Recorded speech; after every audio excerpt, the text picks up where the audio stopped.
여러분 모두 사랑하고 축복합니다. 오늘 저는 여러분과 함께 예수님을 아는 지식, knowledge of Jesus, knowledge of God, 하나님을 아는 지식, 예수님을 아는 지식에 대한 말씀을 살펴보고자 합니다. 예수님은 교회의 머리이십니다.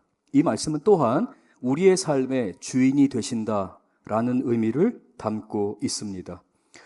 이와 같이 예수님은 우리의 삶의 모든 것이 되십니다. 예수님은 처음과 마지막이 되시죠. 알파와 오메가이신 우리 예수님께서 우리의 삶을 예수님에 의해 창조하셨고 예수님으로 말미암아 창조하셨습니다. 그리고 예수님을 위해 창조하셨습니다. 오늘 본문은 그래서 이 세 가지 중요한 단어를 사용합니다. By Jesus, through Jesus, and for Jesus. 예수님에 의해서, 예수님으로 말미암아, 예수님을 위하여. 이 세 가지 굉장히 중요한 표현을 사용하는데요. 처음과 마지막이신 우리 예수님, 삶의 중심, 삶의 전부이신 우리 예수님에 대해서 오늘 이 세 가지 표현으로 여러분이 저와 함께 말씀을 따라오시면 좋겠습니다.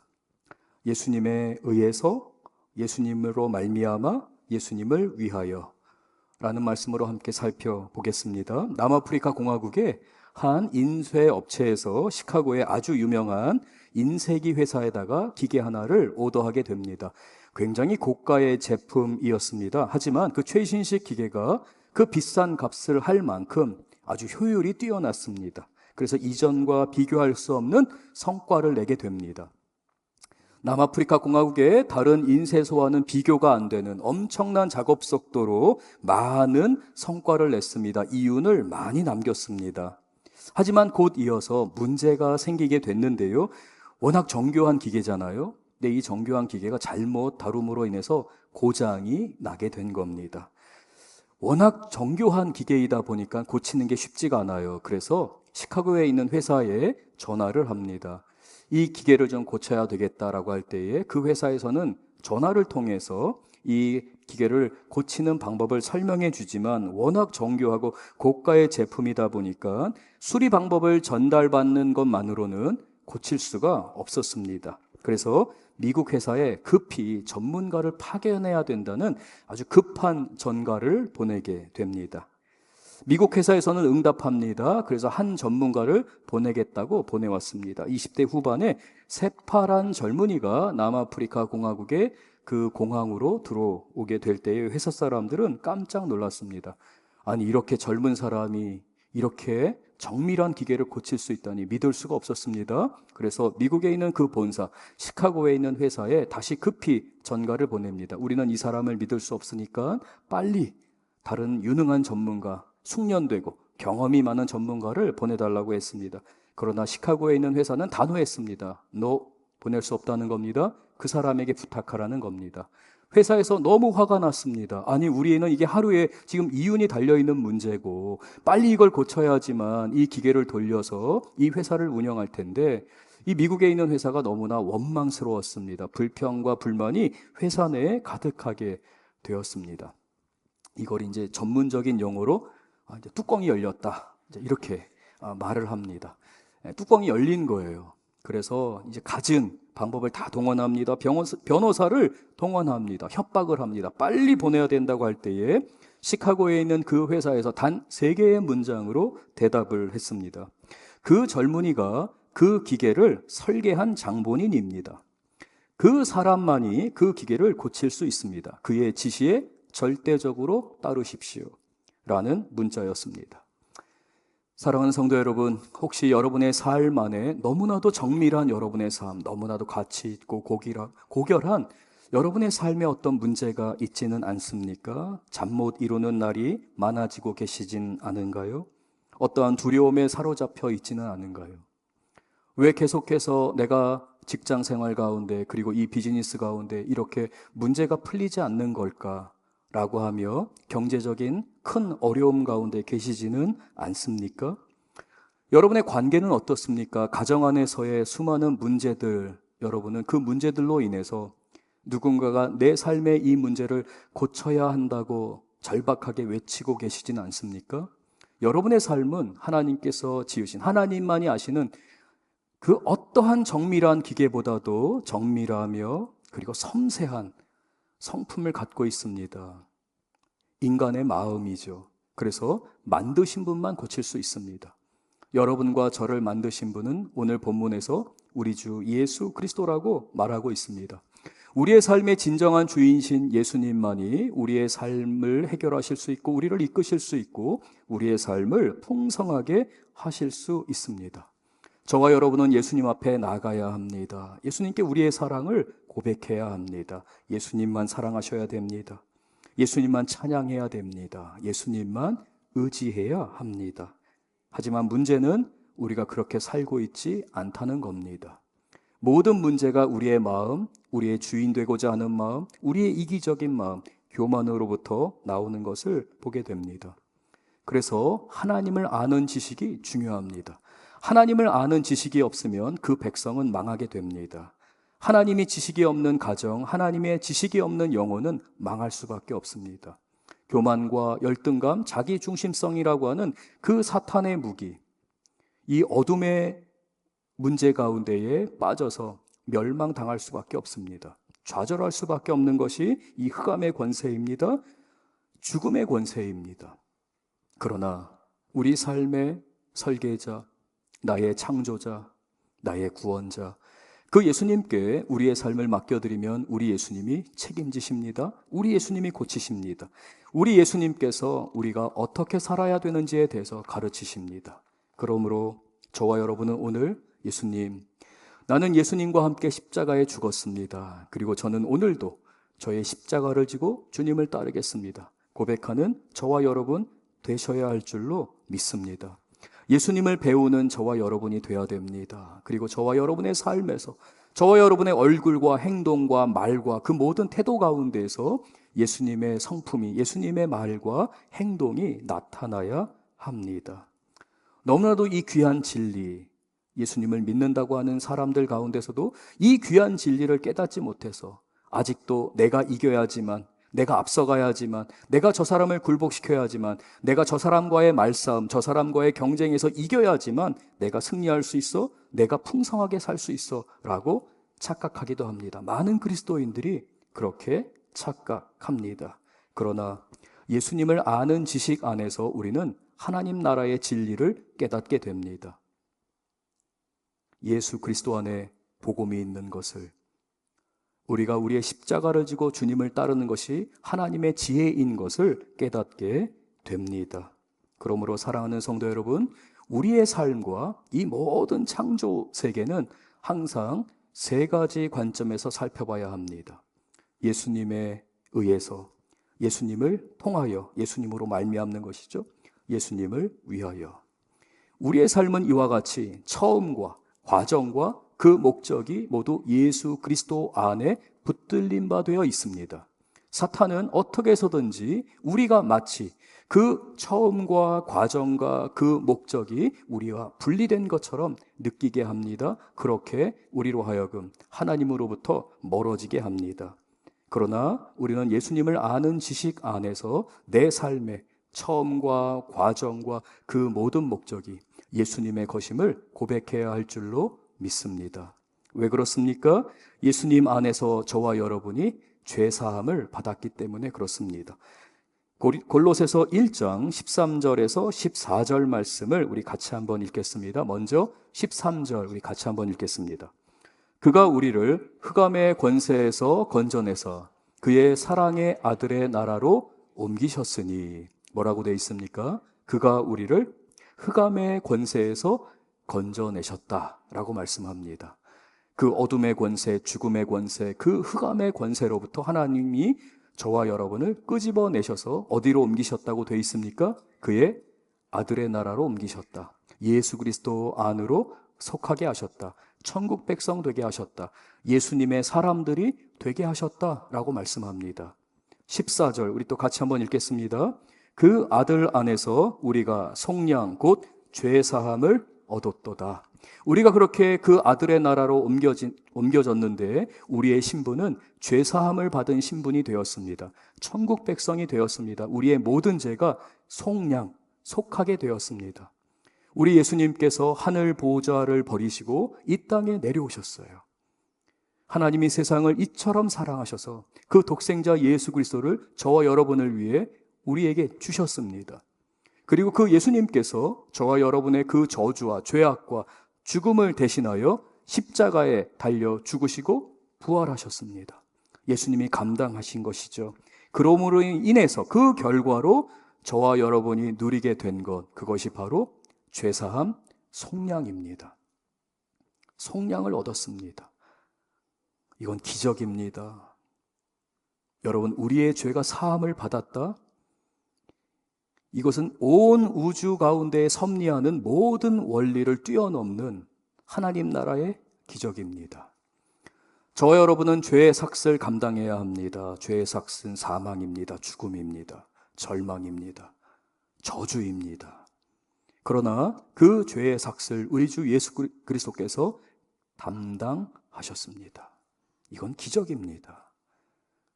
저와 여러분이 바로 그 하나님의 사랑을 입은 자들이 되었습니다. 이 인류 역사에 수십억, 수백억, 수천억의 사람들이 지금까지 존재해 왔습니다.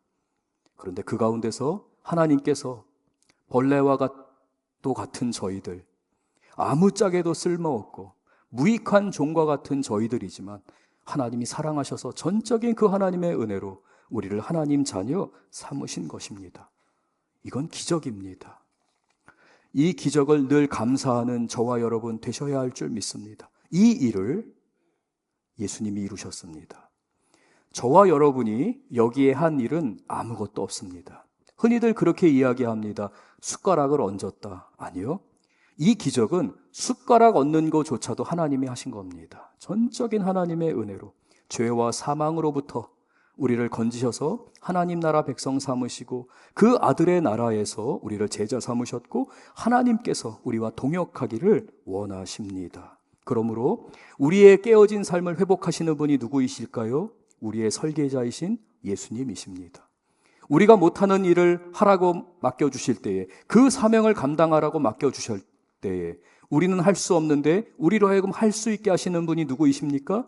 우리의 설계자이시며 구원자이신 바로 우리 주 예수 그리스도입니다. 그러므로 사랑하는 성도 여러분, 예수님 안에서 저와 여러분이 하나님과 화목하게 되었습니다. 하나님은 저와 여러분을 사랑의 눈으로 바라보십니다. 어느 아들이, 어느 딸이 아빠 도와주세요, 아빠 사랑해요 라고 하는데 외면하며 응답하지 않을 아빠가 어디 있습니까? 우리 하나님께서 저와 여러분에게 응답하시며 우리의 손을 붙들어 주십니다. 바로 우리 주 예수 그리스도 때문입니다. 위대한 축복입니다. 그 예수님이 행하신 일을 우리가 함께 볼 텐데요, 15절부터 17절 말씀을 통해 우리가 예수님을 아는 지식에 대해서 네 가지로 먼저 우리가 살펴보겠습니다.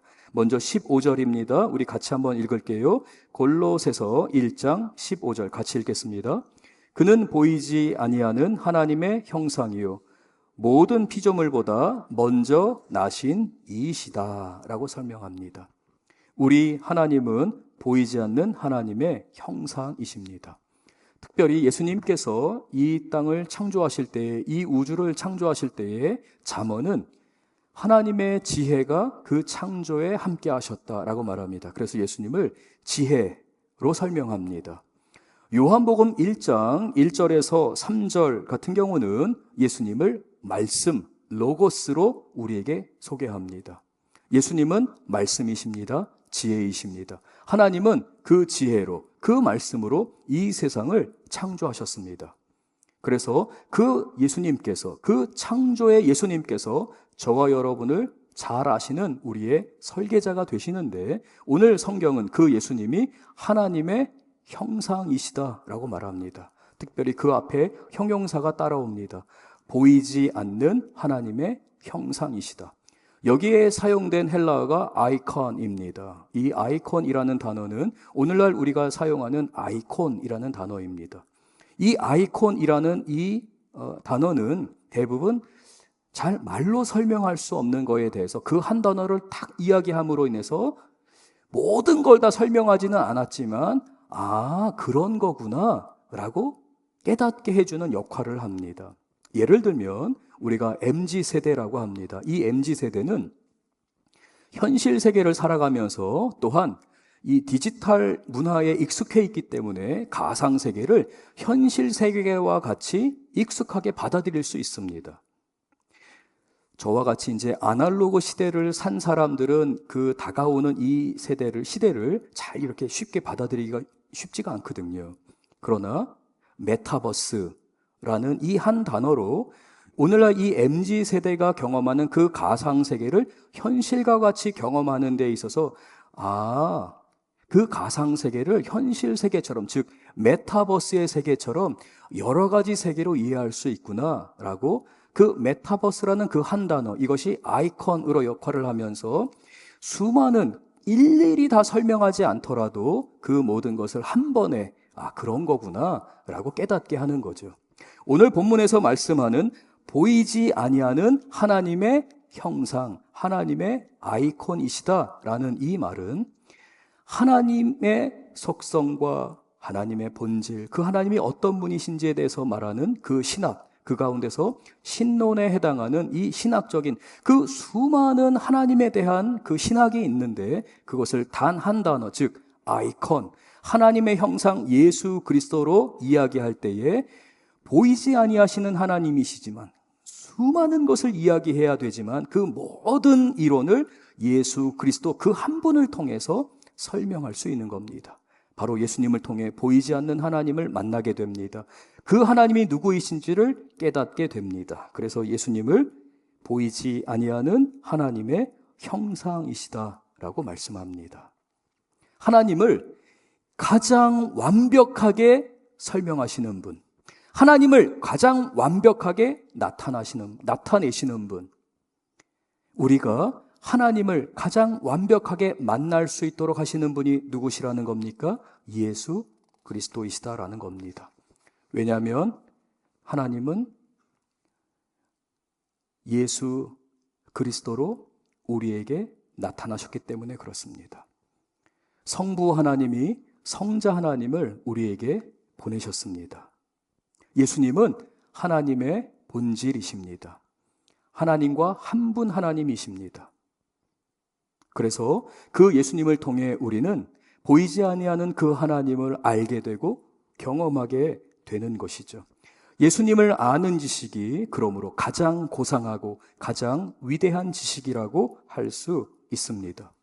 두 번째로 살펴봐야 되는 것은 15절 하반절을 보면 그 예수님을 가장 먼저 나신 분이다라고 설명하기 때문에 그렇습니다. 우리 15절 다시 한번 좀 보여주실까요? 15절 말씀 우리 같이 한번 읽어보겠습니다.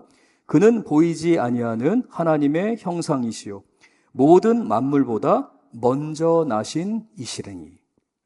여기에 firstborn, 먼저 나신 분이다라는 것 때문에 이 아리우스라고 하는 철학자이자 이 신학자는 잘못 오해했습니다.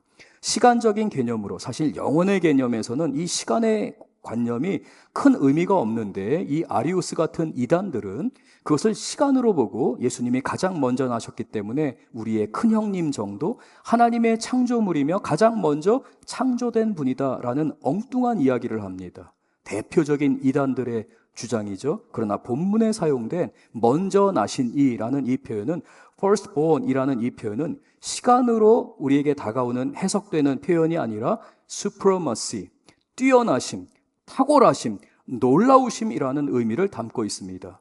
즉 하나님께서 우리에게 나타내셨는데 그분이 인간의 수준으로는 평가할 수 없고 인간의 수준에서는 말할 수 없는, 받아들일 수 없는 가장 뛰어나신 분, 즉 하나님과 같으신 분, 하나님이신 분이라는 의미를 담고 있습니다. 예수님은 누구십니까? 그분은 하나님이십니다. 예수님의 뛰어나심은 우리의 생각, 우리의 계획, 우리의 능력, 그 모든 것을 뛰어넘는, 인간이 상상할 수 없는 supremacy, 뛰어나심입니다. 그래서 예수님께서 저와 여러분의 선한 목자가 되셨다는 것은 우리의 모든 필요를 채우시며 우리를 쉴만한 물가로 인도하시고 우리의 실수, 우리의 연약함들을 그 예수님이 안으시면서 우리의 삶 안에 이루어지는 일들을 통하여 협력하여 선을 이루신다는 의미를 담고 있습니다. 사랑하는 성도 여러분, 예수님을 만나셔야 됩니다. 예수님을 아셔야 됩니다. 우리는 이미 예수님과 동행하고 있습니다. 우리 안에 예수 그리스도가 우리 안에 거하십니다. 결코 여러분의 삶의 주인이 여러분이라고 착각하셔서는 안 됩니다. 사단에게 속지 마셔야 됩니다. 우리의 삶의 주인은 우리 주 예수 그리스도이십니다. 그분은 뛰어나신 분입니다. 그분은 우리의 설계자이며 우리의 창조주이십니다. 그 창조주이신 예수님을 16절에서는 또한 이렇게 소개합니다. 그분은 우리의 중재자이시다. 우리를 위해 역사하신다. 우리를 위해 하나님의 일을 감당하셨다라고 소개합니다. 16절 우리 같이 한번 읽겠습니다. 만물이 그에게서 창조되되 하늘과 땅에서 보이는 것들과 보이지 않는 것들과 혹은 왕들, 주권들이나 통치자들이나 권세들이나 만물이 다 그로 말미암고 그를 위하여 창조되었고 라고 말씀하는데요. 16절에서는 그 만물에는요 보이는 것도 있고 보이지 않는 것도 있습니다. 우리가 볼 수 있는 것들도 있지만 보이지 않지만 하나님이 창조하신 것들이 있습니다. 공간과 시간과 같은 것들이죠. 실제로 보이지 않는 것 같습니다. 그러나 존재합니다. 이 모든 것을 누가 창조하셨다고요? 하나님이 창조하셨는데 오늘 16절을 보면 만물이 그에게서 창조되되 by Jesus all things were created. 모든 것이 예수 그리스도에 의해서 창조되었다라고 말합니다. 보이는 것, 보이지 않는 것, 왕권들, 주권들, 통치자들, 권세들, 이 세상에 있는 모든 권세, 모든 주권, 그리고 모든 재물, 가장 뛰어나다고 여겨지는 사람들, 가장 뛰어난 업적을 이루었다고 하는 그 사람들, 그거조차도 다 무엇에 의해, 누구에 의해 창조되었다는 겁니까? 그로 말미암고, through Jesus. 예수 그리스도로 말미암아 그 모든 것들이 이루어진다라고 말합니다. 사탄은 속입니다. 이 세상에 이루어지는 그 모든 것들, 때로는 하나님이 통제하시지 않는다. 저 사람은 저런 능력이 있고 그런 걸 타고났기 때문에 저런 권세를 가졌고 저런 업적을 쌓았고 저러한 재물을 모았다라고 이야기합니다. 천만의 말씀입니다. 이 세상의 모든 것, 보이는 것, 보이지 않는 것, 이 세상에 존재하는 모든 것은 through Jesus, 예수 그리스도로 말미암은 것입니다. 그리고 마지막에 뭐라고 말씀합니까? 그를 위하여 창조되었고 for Jesus, 예수님을 위하여 창조되었다라는 겁니다. 시작도, 과정도, 목적도 예수님을 위하여 존재합니다. 저와 여러분의 삶도 그렇습니다. 이 온 우주 만물이 그렇게 창조되었듯이 저와 여러분의 삶도 그 시작과 그 과정과 그 목적이, 그 끝이 하나님의 손에서, 하나님의 눈에서 한 번도 벗어난 적이 없습니다. 바로 예수님은 그런 분이십니다. 우리 선한 목자이신 예수님은 창조주이시며 중재자이신데 그 중재자는 supremacy, 뛰어나신 분이셔서 능력이 탁월하시고 하나님의 전지전능하심을 갖고 계신 분이셔서 하나님이시기 때문에 그분은 시작과 과정과 그 목적에 모두 주관하시며 하나님의 뜻을 이루어 가신다라고 말합니다. 사탄은 끊임없이 저와 여러분을 공격합니다. 이단의 교리로, 우리 경험으로, 세상적인 철학으로, 우리가 알고 있는 아주 얄팍한 지식으로 하나님에 대해서, 예수님에 대해서 깨닫지 못하게 합니다. 사탄이 할 수 있는 유일한 방법입니다. 하나님의 백성들로 하여금 무력하게 살게 하는, 하나님을 아는 지식으로부터 조금씩 떨어지게 하면서 그 하나님의 놀라운 축복을 누리지 못하게 하는 아주 악하고 아주 추악한 사탄의 전략입니다. 사랑하는 성도 여러분, 사단을 물리치십시오. 네 번째로 하나님께서는 그 만물 안에 함께 하시며 우리와 함께 하시는데요. 17절 말씀을 우리가 같이 한번 보겠습니다. 또한 그가 만물보다 먼저 계시고 만물이 그 안에 함께 섰느니라. 여러분, 흔히들 인간이 전자현미경으로 볼 수 있는 그 최소한의 단위, 분자이고요. 더욱더 쪼개서 들어가 봐야 원자까지 들어간다고 합니다. 그런데 과학적으로 그 원자조차도 그 안에 원자 핵이 있고요. 그 원자핵 주변을 전자가 돈다라는 이론, 그 가설을 세워서 그래야지만 이 우주가 존재하는 다양한 물리적인 법칙들을 설명할 수 있다고 이야기합니다. 그래서 아직도 그 원자핵과 그 주변을 도는 이 전자에 대해서는 눈으로 보는 것이 아니라 전자현미경을 통해서 가설을 통해 가정을 하게 됩니다. 그러나 그러한 것조차도 누구의 손안에 있다는 것입니까? 인간이 흔히 이야기하는 과학적인 지식들, 수많은 가설들, 그 모든 인간의 문제들, 그 모든 것이 만물이 예수 그리스도 안에 있다. 그 안에 함께 섰다. 창조의 섭리 가운데 하나님이 만드셨고 과정 가운데 역사하시며 이 모든 것이 예수 그리스도를 위하여 존재하도록 이끌어 가신다라고 성경이 말씀하고 있습니다. 예수님에 의해 예수님으로 말미암아 예수님을 위하여 존재할 뿐입니다. 사랑하는 성도 여러분, 때로는 우리 그리스도인들이 세상을 살아가면서 한없이 작게 여겨질 때가 있습니다. 나의 무력함, 나의 실패, 나의 좌절. 세상이 왜 이렇게 계속해서 악으로 치닫는가? 하나님의 뜻을 이루고 싶은데 우리 교회는 왜 이렇게 무력한가? 나는 왜 이렇게 무력한가? 그래서 마치 하나님이 무력하신 것처럼, 예수님이 아무 일도 안 하시는 것처럼 착각합니다. 그러나 거짓말입니다.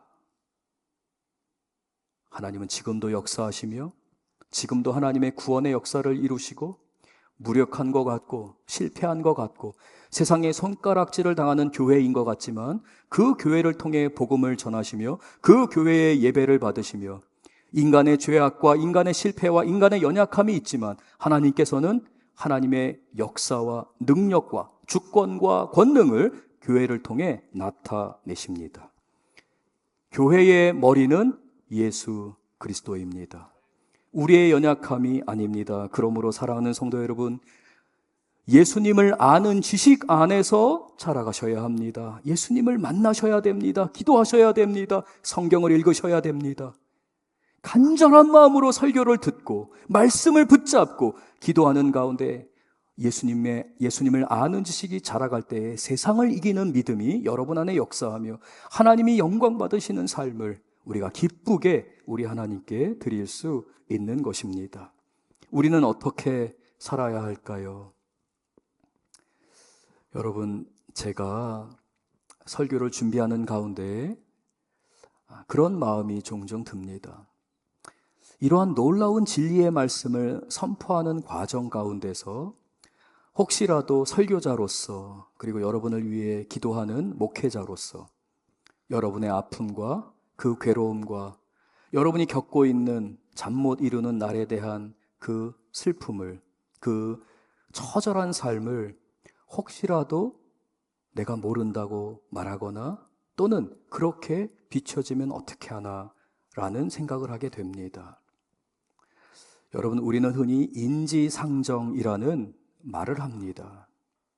이 세상에는 각 사람들이 각자의 문제를 안고 살아갑니다. 저는 우리의 삶의 주권자이자 모든 문제를 해결하시는 분이 우리 예수님인 것을 압니다. 그리고 담대히 선포합니다. 그러나 저 역시도 저의 개인 기도 시간에 주님, 저 좀 살려주세요. 저 좀 이 상황을 이길 수 있게 해주세요. 간절히 부르짖게 됩니다. 결코 여러분의 아픔과 여러분의 현실 가운데서 믿음을 일으키지 못하면서 영적으로 침체하는 모습을 판단하는 자로 서 있지 않습니다. 다만 이 말씀을 통해 우리가 이 말씀을 붙잡고 예수 그리스도만 부르짖으며 우리 함께 서로 손을 잡고 예수님만 바라보면서 성도로서 서로 격려하고 위로하는 가운데 말씀의 능력을 힘입어서 일어서기를 원합니다. 믿음이 이기는 삶, 예수 그리스도가 주인 되실 때에 우리를 바꾸시고 변화시키시며 우리를 사용하시는 그 삶을 우리가 함께 살면서 주님을 찬양하기를 원합니다. 우리는 의식주의 문제도 해결해야 합니다. 자녀들도 양육해야 합니다. 그게 어디 내 뜻대로 되든가요? 그저 자녀를 위해 우리는 그저 부르짖을 수밖에 없을 때가 많습니다. 눈물을 흘릴 수밖에 없을 때가 많습니다. 이 아이들의 미래가 과연 어떨지에 대해서 때로는 기대합니다. 그러나 때로는 염려가 찾아올 때가 있습니다. 그러나 그럴수록 처음과 과정과 그 목적 자체의 주권자 되시고 창조주 되신 우리 예수님께 의지해야 합니다. 우리 예수님을 부르짖어야 합니다. 우리 교회 공동체 안에서 나는 죽었습니다, 예수님만이 나의 전부이십니다 고백하는 우리 귀한 성도님들 되실 줄 믿습니다. 나의 욕심, 나의 감정 또는 나의 섭섭함 때로는 이야기할 수 있습니다. 그리고 내가 이러한 것을 이루었다라고도 자랑할 수도 있습니다. 그럴 땐 우리가 서로 격려하고 안아주고 함께 해주기를 원합니다. 그러나 잠시 우리가 그러한 나눔을 하지만 반드시 우리의 종착지는 예수님입니다. 예수님, 저는 아무것도 아닙니다. 저는 무익한 종입니다. 주님이 저의 시작이셨고 저의 과정이시며 제 삶의 목적입니다. 그래서 주님께 맡겨드립니다. 여러분의 문제를 맡겨드릴 뿐만 아니라 여러분의 기쁨, 성취, 성공이라고 여기는 것조차도 주님께 맡겨드리는 저와 여러분 되실 줄 믿습니다. 지금부터 한 15년 전쯤인데요. 제가 버지니아에서 박사 과정을 하고 있을 때 메릴랜드에 있는 한 교회에서 좀 말씀을 전해달라는 요청을 받게 됐습니다. 한 6시간 정도 이제 차를 타고 올라가야 되는데요. 이 워싱턴 DC 그 벨트웨이라고 말하는데요. 그 워싱턴 DC를 지나서 올라갈 때는 차가 굉장히 많이 막힙니다. 그래서 6시간 정도 걸릴 때도 있었습니다. 여기에 가서 말씀을 전하려고 하는데 그 교회는 여러분 아마 잘 아실 거예요. 전 세계에서 의과대학으로 가장 유명한 존스 홉킨스 대학이 있는 도시였습니다.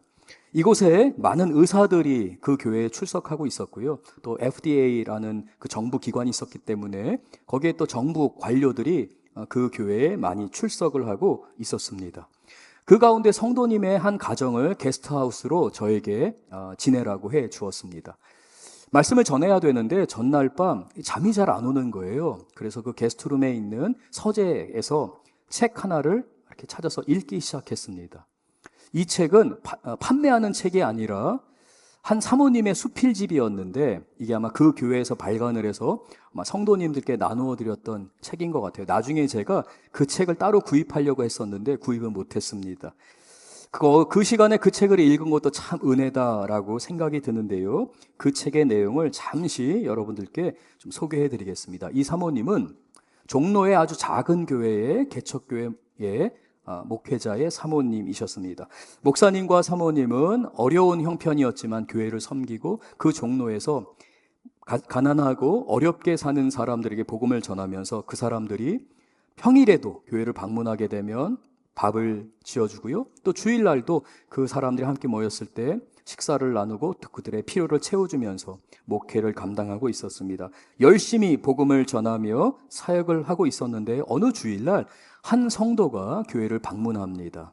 아무 말 없이 예배만 드리고 갔는데 그 다음 주에 와서는 예배가 마친 후에도 남아서 목사님과 사모님 주변을 어슬렁거렸습니다. 사모님은 얼른 그 성도님에게 다가가서 방문자 카드 그리고 결신하게 하고 교회에 등록하게 하려고 했습니다.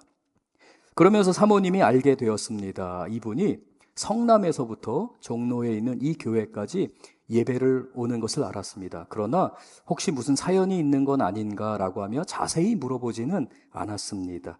한 달 정도가 지났을까요? 몇 주를 더 출석하더니 그 다음부터는 아이들 2명을 데리고 옵니다. 초등학교 저학년 남자아이와 여자아이, 아들과 딸을 데리고 이 교회에 출석했습니다.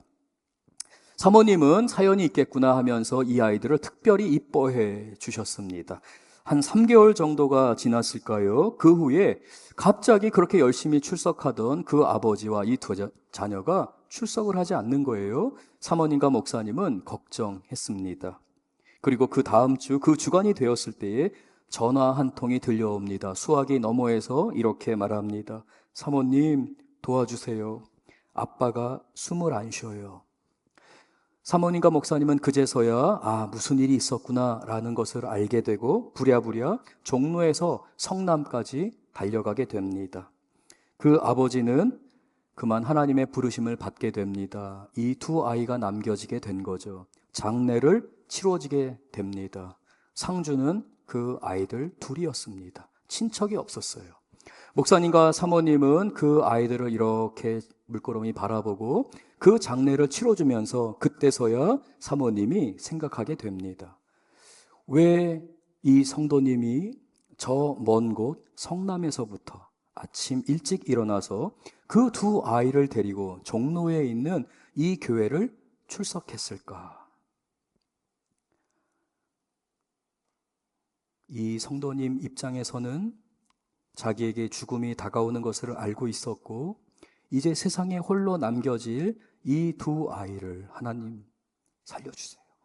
도와주세요. 이러한 심정으로 이 두 아이들을 데리고 그 성남에서 종로까지 예배에 참석했겠구나 라는 생각을 하게 됩니다. 그리고 장례 예식을 마칩니다.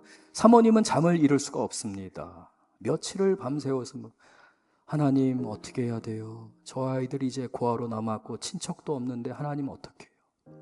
그러다가 마음에 그 아이들을 입양하는 것에 대한 마음을 하나님이 주셨습니다. 사모님은 이제 목사님에게 이야기합니다. 여보, 우리 저 두 아이들을 우리 입양할까요? 목사님은 기다렸다는 듯이 여보, 고마워. 내가 먼저 말할 수 없어서 기다리고 있었는데 당신이 그렇게 이야기해줘서 정말 고마워.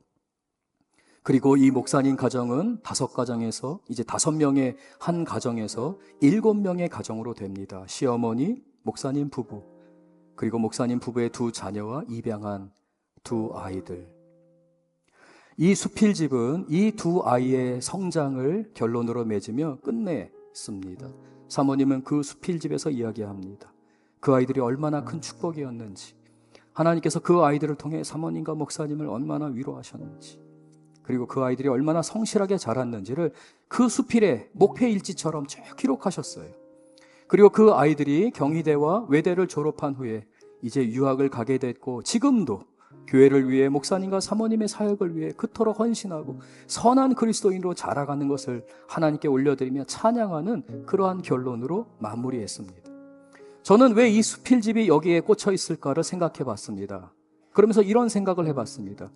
어쩌면 그 2 아이 중에 한 아이가 존스 홉킨스 대학에 유학을 왔고 그리고 그 엄마, 자기 엄마,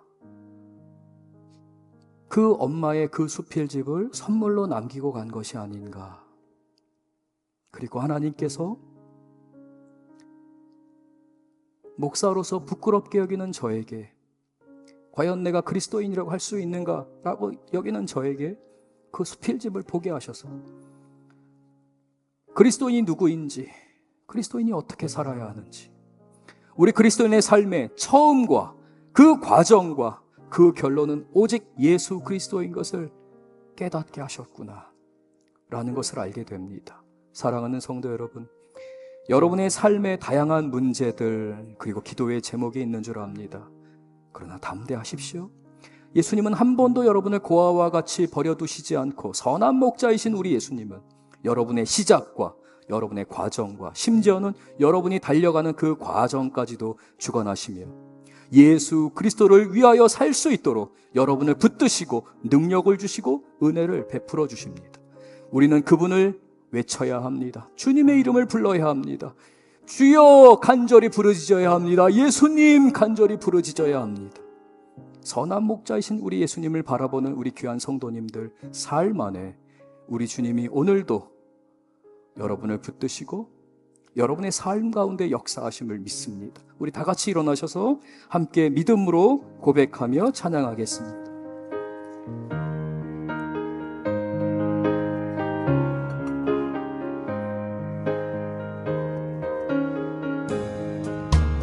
너 시험을 당해 죄 짓지 말고 너 용기를 다해 곧 물리치라.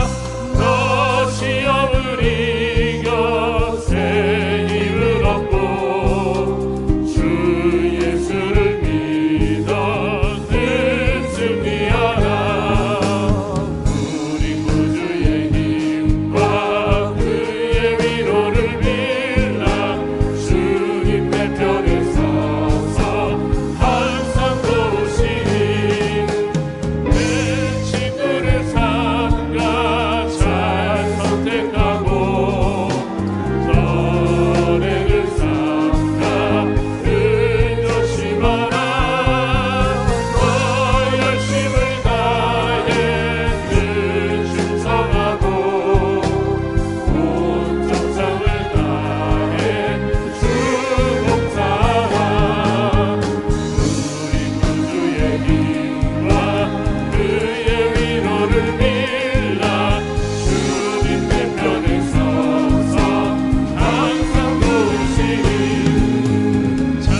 기도합니다.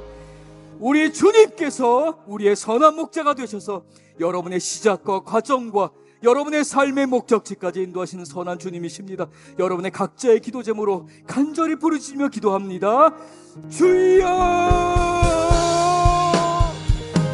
예수님께서 우리 성도님들을 붙드시고 예수님께서 우리 성도님들에게 응답하시고 우리 예수님께서 기도 가운데 응답하시고 찾아가 주셔서 만져주셔서 그 주님의 사랑과 은혜와 구원으로 주인 되었을 때 우리를 사랑하신 그 예수님께서 우리의 창조주시며 우리의 중재자시며 우리의 뛰어나신 하나님께서 우리를 붙드시고 인도하시는 가운데 모든 것을 염려하여 하나님의 그 은총과 긍휼과 사랑 우리 성도님들의 삶에 이루어지게 하시고 우리 주님께서 책임지시는 우리가 하나님 무엇이게 하여 주셔서 너는 내 것이라 말씀하시며 너희가 나를 택한 것이 아니라 내가 너희를 택한 거라 말씀하시며 우리 선한 목자 예수님의 인도하여 주옵소서.